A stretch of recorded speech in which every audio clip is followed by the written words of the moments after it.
ഇവിടെ വന്നപ്പോഴാണ് ഈ സാറിനെ കുറിച്ച് അറിയാൻ കഴിഞ്ഞത്.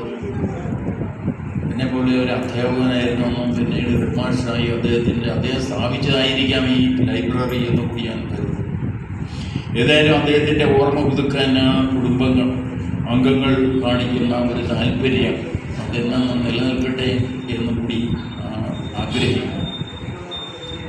എൻ്റെ കവിത എനിക്ക് പൊങ്ങാത്തൊരു വിഷയമാണിത്. ശ്രീ വേദവ്യാസൻ്റെ ശകുന്തളോപാഖ്യാനം, അത് കാളിദാസൻ എന്ന വിശ്വമഹാകവി ഒരു നാടകമാക്കി. അഭിജ്ഞാന ശാകുന്തളം അതെല്ലാവരും പഠിച്ചിട്ടുണ്ട്, കേട്ടിട്ടുണ്ട്, അറിയാവുന്നതാണ്. എല്ലാവർക്കും ഈ വേദവ്യാസൻ്റെ ശാകുന്തളം എന്താണെന്ന് അറിയാവുന്നവരുണ്ട്, ചിലർക്കറിഞ്ഞു.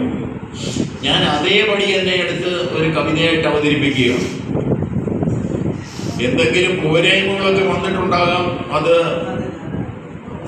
വളരെ ക്ഷമയോടുകൂടി എനിക്ക് മാപ്പ് തരും എന്നുകൂടി ഞാൻ പ്രതീക്ഷിക്കുന്നു.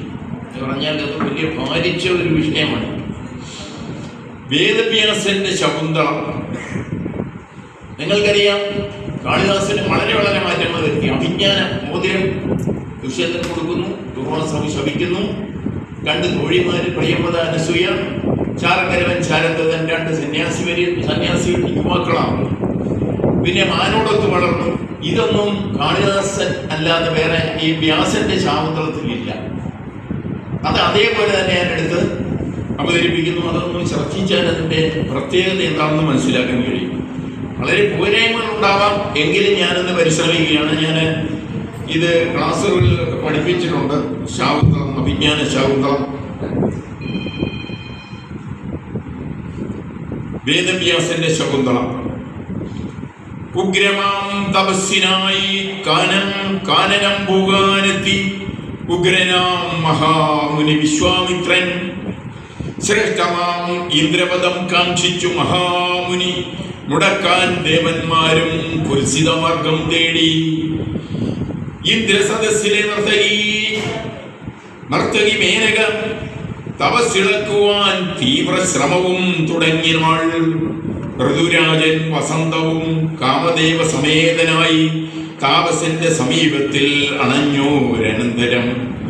കൺതുറന്നപ്പോൾ മോഹാലസ്യത്താൽ മന്ദസ്മിതം തൂകി നിൽക്കുന്നു യുവതിയാൾ. കാനന നികുഞ്ചങ്ങൾ കാമകേളികൾ കാണാൻ സാക്ഷിയായി പൂവല്ലികൾ പൂക്കളാൽ തലോടവേ സായുജ്യമടഞ്ഞ പോൽ മേനക പെൺകുഞ്ഞിനെ താപസവര്യൻ മുന്നിൽ കാഴ്ചയായി സമർപ്പിച്ചു. താപസൻ